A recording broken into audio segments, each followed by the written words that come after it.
കഴിഞ്ഞൊരു 3 വർഷത്തിലേറെ ഏതാണ്ട് 1000-ഓളം ദിവസമായി കോവിഡ് സംബന്ധിച്ച് ഇന്ത്യയിലെയും മറ്റു രാജ്യങ്ങളിലെയും കണക്കുകൾ കൃത്യമായി രേഖപ്പെടുത്തുന്ന ഒരാളുണ്ട്. അത് സമ്മതിക്കണം. ഈ കോവിഡ് എന്നുള്ള മഹാമാരി മൊത്തത്തിൽ ഒഴിഞ്ഞു പോകുന്നത് വരെ ഈ ദൗത്യം തുടരും എന്നാണ് പറയുന്നത്. പാലക്കാട് ഒറ്റപ്പാലത്തുള്ള കൃഷ്ണപ്രസാദാണ് ഈ കണക്കിന്റെ ആശാൻ. ഇത് സംബന്ധിച്ച് നമ്മുടെ ലേഖകൻ പ്രസാദ് ഉടുമ്പിശ്ശേരി തയ്യാറാക്കിയ റിപ്പോർട്ടൊന്ന് കാണാം. ലോക ജീവിതത്തെ തന്നെ മാറ്റിമറിച്ചതാണ് കോവിഡ്. കഴിഞ്ഞ കുറേ നാളുകളായി, കഴിഞ്ഞ 2 വർഷത്തോളമായി അതിൻ്റെ ഭവിഷ്യത്തുകൾ നമ്മൾ അനുഭവിച്ചു വരുന്നു. ഇപ്പോഴും കേസുകളുടെ എണ്ണം കുറഞ്ഞിട്ടുണ്ടെങ്കിലും അതിൻ്റെ ജാഗ്രത കൈവിടരുത് എന്ന സന്ദേശം തന്നെയാണ് ആരോഗ്യവകുപ്പ് എല്ലാം തന്നെ നൽകുന്നത്.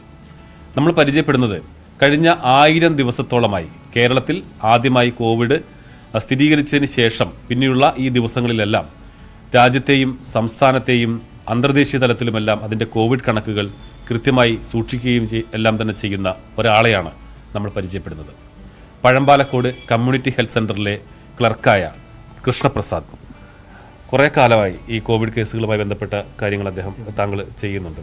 എന്തായിരുന്നു ഇതിലേക്ക് നയിച്ചിട്ടുള്ളത്? ഇങ്ങനെ ചെയ്യണമെന്ന് തോന്നാനുള്ളൊരു കാരണം എന്താണ്? അതായത് അക്കാലത്ത് നമ്മൾ കോവിഡ് ആദ്യം കേസ് റിപ്പോർട്ട് ചെയ്തതിന് ശേഷമുള്ള കുറച്ച് കാലഘട്ടങ്ങളിൽ നമുക്കങ്ങനെ ഒരു ചിത്രമില്ല, വ്യക്തമായ ചിത്രമില്ല എന്താണ് കേസുകൾ എവിടെ എന്താണെന്നുള്ളത്. അപ്പോൾ എൻ്റെ ഒപ്പമുള്ള തന്നെ കുറച്ച് കൊളീഗ്സും അതുപോലെ തന്നെ കുറച്ച് റിലേറ്റീവ്സിൻ്റെ അടുത്ത് പറഞ്ഞാണ് നമുക്ക് മറ്റുള്ള സ്ഥലങ്ങളിലും കൂടി അറിയാൻ കഴിഞ്ഞിരുന്നെങ്കിൽ നമ്മുടെയൊക്കെ കുടുംബാംഗങ്ങളെല്ലാം മറ്റുള്ള സ്ഥലങ്ങളാണ് കിടക്കുന്നത്. അപ്പോൾ ഇങ്ങോട്ട് തിരിച്ചു വരാനുള്ള ഒരു ബുദ്ധിമുട്ടും സംഭവങ്ങളുണ്ട്. അപ്പോൾ അവർക്ക് നമുക്കിത് അറിയാൻ കഴിഞ്ഞാൽ നന്നായിരുന്നു എന്ന് പറഞ്ഞതിലൂടെ ഉണ്ടായ ഒരു ഇൻറ്റ്യൂഷനാണ്.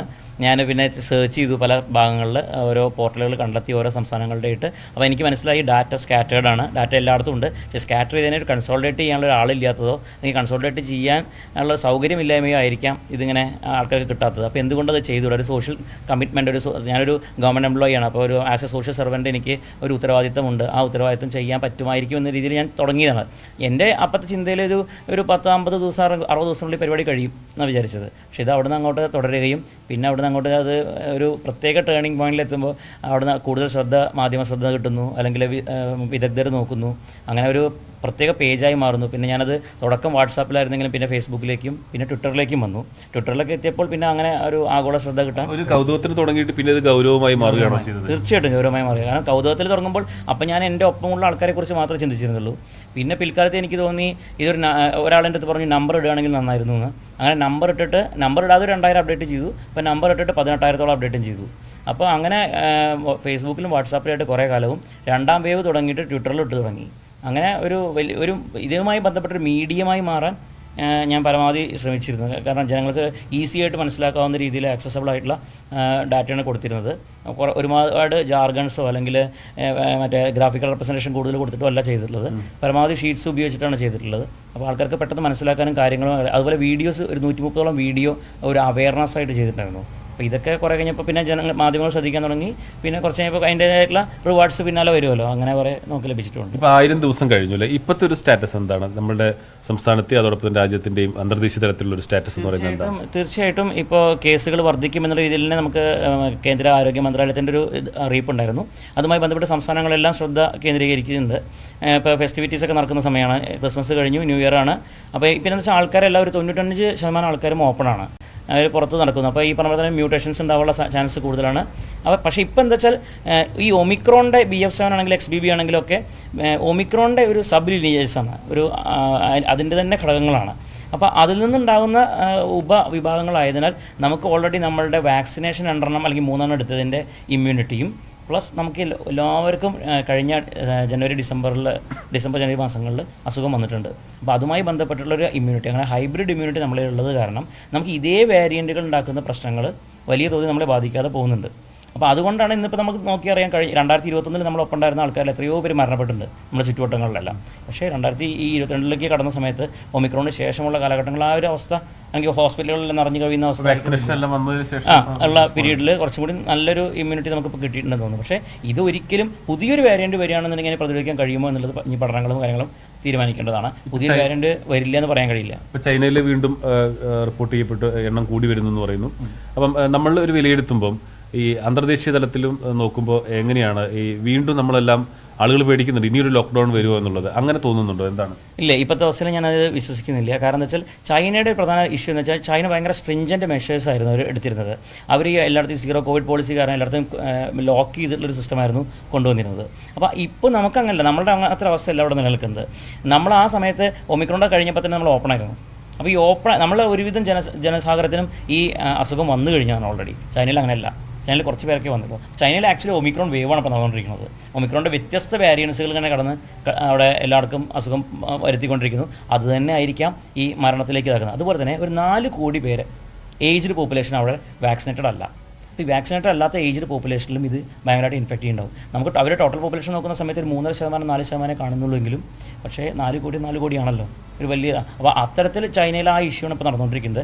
ആ തരംഗം നമ്മളിലേക്ക് അങ്ങനെ ബ്ലീഡ് ചെയ്യുന്നൊരവസ്ഥ നമ്മൾക്ക് ഉണ്ടാകും എനിക്ക് തോന്നുന്നില്ല. കാരണം വെച്ചാൽ നമ്മൾ ഓൾറെഡി അത് ഇൻഫെക്റ്റഡ് ആണ്.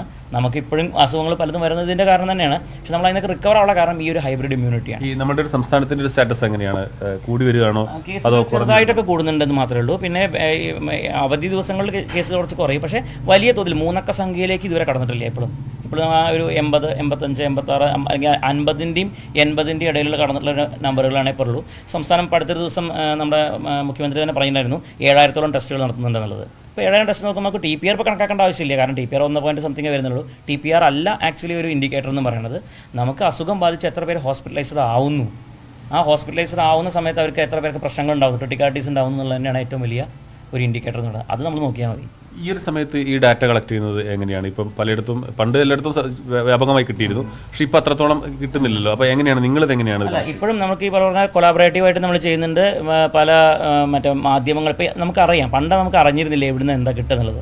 ഇപ്പോൾ നമുക്കറിയാം എവിടുന്ന് എന്താ കിട്ടുക. പിന്നെ മിനിസ്ട്രി ഓഫ് ഹെൽത്ത് ഇപ്പോഴും എല്ലാ സംസ്ഥാനങ്ങളിലും ഡാറ്റ കറക്റ്റായിട്ട് ഇടുന്നുണ്ട്. പക്ഷേ അതിൽ പല സംസ്ഥാനങ്ങളും ചിലർ ബുള്ളറ്റിൻ നിർത്തിയത് മാത്രം. അപ്പോൾ കേരളം ബുള്ളറ്റിൻ നിർത്തിയെങ്കിലും ഡാറ്റ അവർ കൊടുക്കുന്നുണ്ട്, മിനിസ്ട്രി ഓഫ് ഹെൽത്തിന് ഡാറ്റ കൊടുക്കുന്നുണ്ട്. അപ്പോൾ നമ്മളത് ഒഴുകിലേക്ക് എത്തുന്നില്ല. പക്ഷേ നമുക്കത് സ്ഥിരമായി എടുത്ത് ശീലമുള്ളത് കൊണ്ടും പിന്നെ നമ്മൾ കൊളാബറേറ്റീവായിട്ട് ഇത് ചെയ്യുന്ന സൈറ്റുകളുണ്ട്. അവരുമായിട്ട് നമ്മൾ ചില 1-2 നാഷണൽ സൈറ്റ്, ഇൻ്റർനാഷണൽ സൈറ്റും ഉണ്ട്. രണ്ടുമായിട്ടും അവർ നമ്മളെ അറിയാം. ഇപ്പോൾ നമുക്ക് ഇപ്പോൾ കൃഷ്ണപ്രസാദ് എന്ന് പറഞ്ഞാൽ അവർക്കറിയാം, എനിക്ക് അവരെയും അറിയാം. അപ്പോൾ അങ്ങോട്ടും ഇങ്ങോട്ടും നമ്മൾ ഷെയർ ചെയ്യുന്നുണ്ട്. അങ്ങനെയൊക്കെ ചെയ്തിട്ടാണ് ഇപ്പോൾ ജനങ്ങളിലേക്ക് എങ്ങനെയും എത്തിക്കുക എന്നുള്ള ആ ഒരു ബോധ്യം എനിക്കുള്ളത് കൊണ്ടും ആ റെസ്പോൺസിബിലിറ്റി ഞാൻ മുന്നോട്ട് കൊണ്ടുപോയിക്കൊണ്ടേയിരിക്കുകയാണ്. ഇപ്പം താങ്കൾ സർക്കാർ സർവീസിൽ ജോലി ചെയ്യുന്ന ഒരാളാണ്. അപ്പോൾ ഈ ഒരു പ്രവർത്തനങ്ങൾക്ക് കിട്ടുന്നൊരു പ്രോത്സാഹനം എത്രത്തോളമാണ്? ഇപ്പോൾ ഡിപ്പാർട്ട്മെൻറ്റിൽ നിന്നാണെങ്കിലും അല്ലെ എങ്ങനെയാണ് ഈ ഒരു 1000 ദിവസത്തിൻ്റെ ഇടയിൽ നമ്മുടെ ഓർമ്മയിൽ നിൽക്കുന്ന ഒരു കാര്യം എന്താണ്? തുടക്കകാലങ്ങളിലൊന്നും ഇതിനത്രയൊരു ശ്രദ്ധ ഉണ്ടായിരുന്നില്ല. പക്ഷേ ഞാൻ ഇന്ന് ഇപ്പോൾ ദിവംഗതനായി ഇപ്പോൾ അടുത്ത് എൻ്റെ ഒരു മെഡിക്കൽ സൂപ്രണ്ട് 6 കൊല്ലം ഞാൻ ജോയിൻ ചെയ്ത മുതൽ പുള്ളിയായിരുന്നു അവിടെ ഉണ്ടായിരുന്നത്. അദ്ദേഹം എനിക്ക് ഭയങ്കര സപ്പോർട്ടായിരുന്നു. അദ്ദേഹമാണ് എൻ്റെ അടുത്ത് പറഞ്ഞത്, നീ ഒരു ലെറ്റർ എഴുതണം, ചാനൽ ചർച്ചകളിൽ പങ്കെടുക്കാനും മറ്റുള്ള TV ചാനലിൽ വരാനുമായിട്ട് നിനക്ക് അതിനുള്ള കഴിവുണ്ട്, നീ ചെയ്തുകൊണ്ടിരിക്കുന്ന പ്രവർത്തിക്ക് ഒരു ഗുണമുണ്ട്. അതുകൊണ്ട് ഇന്ന് ഞാൻ അദ്ദേഹത്തെ ഓർക്കുന്നു. അദ്ദേഹം അടുത്ത ദിവസമാണ് മരണമടഞ്ഞത്. അദ്ദേഹം ഒരു ലെറ്റർ എഴുതിയ പ്രകാരമാണ് DMOക്ക് ലെറ്റർ എഴുതലും DMO അത് DHSൻ്റെയും കൂടി അംഗീകാരത്തോട് കൂടിയിട്ട് എനിക്ക് അതിന് ചാനൽ ചർച്ചകളിലും അതുപോലെ ഇതിലും പങ്കെടുക്കാനുള്ള ഒരു ഓർഡർ എനിക്ക് റെഡി തന്നു. അതുപോലെ തന്നെ യൂണിയൻ തലത്തിലാണെങ്കിലും അതെ, സംഘടനാ തലത്തിലും അതുപോലെ തന്നെ നമ്മളുടെ ഒപ്പമുള്ള സഹപ്രവർത്തകരാണെങ്കിലും അതെ, പിന്നെ എല്ലായിടത്തും കുറച്ചൊക്കെ ആൾക്കാർക്ക് ഒരു ഇതിനോട് അസൂയോ അങ്ങനെയൊക്കെ ഉണ്ടാവില്ല. അങ്ങനെയുള്ളത് എന്തായാലും ഉണ്ട്. പക്ഷേ 90% ആൾക്കാരും എന്നോട് ഭയങ്കര സപ്പോർട്ടാണ്, വലിയ പിന്തുണയാണ് നൽകിയിട്ടുള്ളത്. അത് കുടുംബത്തിലായാലും അതെ, മറ്റേ എൻ്റെ നാട്ടിലെ സുഹൃത്തുക്കളായത്, എൻ്റെ ഈ പ്രവർത്തനം പത്രത്തിൽ വരാൻ വേണ്ടിയിട്ട് എൻ്റെ ഒപ്പം വർക്ക് ചെയ്ത ആൾക്കാർ പലരും, അതുപോലെ ഞാൻ മറക്കാൻ ആഗ്രഹിക്കാത്ത ഒരാളാണ് ഒരു മിസ്റ്റർ സുനിൽകുമാർ പറഞ്ഞിട്ടും ഒരു രാജേഷ് കാനോത്ത പറഞ്ഞിട്ട് മാതൃഭൂമിയിലൊക്കെ എഴുതുന്ന ഒരാളുണ്ട്. സുനിൽകുമാർ പറഞ്ഞാൽ ഞങ്ങളുടെ ഹെൽത്തിലെ ഒരു AA ആയിരുന്നു, അഡ്മിനിസ്ട്രേറ്റീവ് അസിസ്റ്റൻ്റ്. പുള്ളിയൊക്കെ എനിക്ക് വേണ്ടി വളരെ സപ്പോർട്ട് ചെയ്തിട്ട് പല കാര്യങ്ങളും എനിക്ക് നീ ഇങ്ങനെ ചെയ്യുന്നുണ്ടല്ലോ, ഇങ്ങനെ എന്നെ അറിയുപോലില്ല പുള്ളി. അതുപോലെ ഈ പല ആൾക്കാർ, ക്രൈസ്റ്റ് കോളേജിലെ ഒരു പ്രിൻസിപ്പൾ, എനിക്ക് ഓർമ്മിക്കത്തക്കതായ എത്രയോ ആൾക്കാർ എന്നെ വിളിച്ച്, രാജീവ് ജയദേവൻ സാർ, ഞാൻ മറക്കില്ല ഒരിക്കലും, ഡോക്ടർ അരുൺ എൻ എം, അതുപോലെ പത്മനാഭ ഷേണായി, ഇത്ര അങ്ങനെ പ്രഗത്ഭരായിട്ടുള്ള പല ആൾക്കാരും എനിക്ക് സപ്പോർട്ട് ചെയ്തിട്ടുണ്ട്. എൻ്റെ ഡോക്ടർ റിജോ ജോൺ, അവരൊക്കെ. ഇത് പിന്നെ എന്തായാലും ഇത് അവസാനിപ്പിക്കാൻ ഉദ്ദേശമില്ല, തന്നെ തുടരുക എന്നുള്ളത് അല്ല. ഞാനത് ഉദ്ദേശിക്കുന്നത് വെച്ചാൽ ഈ അസുഖത്തിൻ്റെ വളരെ ഒന്നുമില്ലാത്തൊരവസ്ഥയ്ക്ക് ഇപ്പോൾ കേരളം 0 കേസ് റിപ്പോർട്ട് ചെയ്യുന്നു. അങ്ങനെ അവസ്ഥയിലാണെങ്കിൽ കണ്ടിന്യൂസ് ആയിട്ട് 10 ദിവസം അങ്ങനെ പോകുന്നു. അല്ലെങ്കിൽ ഇന്ത്യയിൽ കേസുകളൊന്നും റിപ്പോർട്ട് ചെയ്യുന്നില്ല. അങ്ങനെ ഞാൻ അവസാനിപ്പിക്കാം, അങ്ങനെ വിചാരിക്കുന്നത്. കാരണം അതല്ലാതെ ഞാനത് നിർത്തുമ്പോൾ ഇപ്പം ഞാൻ പറഞ്ഞു, ഇതിൽ നിന്ന് ഞാൻ 1 രൂപ പോലും ഇന്ന് വരെ വരുമാനം ഉണ്ടാക്കിയിട്ടില്ല. അത് എനിക്ക് അഭിമാനത്തോടെ പറയാം. എൻ്റെ കുടുംബത്തിനും അറിയാം. ഞാൻ എൻ്റെ സമയം എൻ്റെ ഫാമിലിക്ക് വേണ്ടി സ്പെൻഡ് ചെയ്യേണ്ട സമയമാണ് ഞാൻ ഇതിനുവേണ്ടി ചിലവഴിക്കുന്നത്. അങ്ങനെ മണിക്കൂറുകൾ, ഞാൻ എത്രയോ മണിക്കൂറുകളൊക്കെ ആദ്യകാലങ്ങളിലൊക്കെ ചിലവിട്ടുണ്ട്. ഇപ്പം നമുക്കത് അത്ര വരുന്നില്ലെങ്കിലും രാത്രിയും പകലുമായൊക്കെ ഇപ്പോഴും 3 മണിക്കൂറൊക്കെ ഇരുന്നിട്ടാണ് ഇത് ചെയ്യുന്നത്. അപ്പോൾ എന്തായാലും അദ്ദേഹം പറഞ്ഞതുപോലെ അത്ര എളുപ്പമല്ല ഇതൊന്നും. 1000 ദിവസവും ഇതിനെ ഫോളോ ചെയ്തുകൊണ്ട് ഈ കണക്കുകൾ ശേഖരിക്കുകയും അത് പുറത്തുവിടുകയും ചെയ്യുക എന്നുള്ളത് എന്തായാലും അദ്ദേഹം അത് വളരെ ആത്മാർത്ഥമായി തന്നെ ചെയ്യുന്നു. അദ്ദേഹം പറയുന്ന പോലെ എന്നാണോ 0 കേസുകൾ രാജ്യത്ത് തുടർച്ചയായി റിപ്പോർട്ട് ചെയ്യുന്നത് അന്നാണ് അവസാനിപ്പിക്കുക.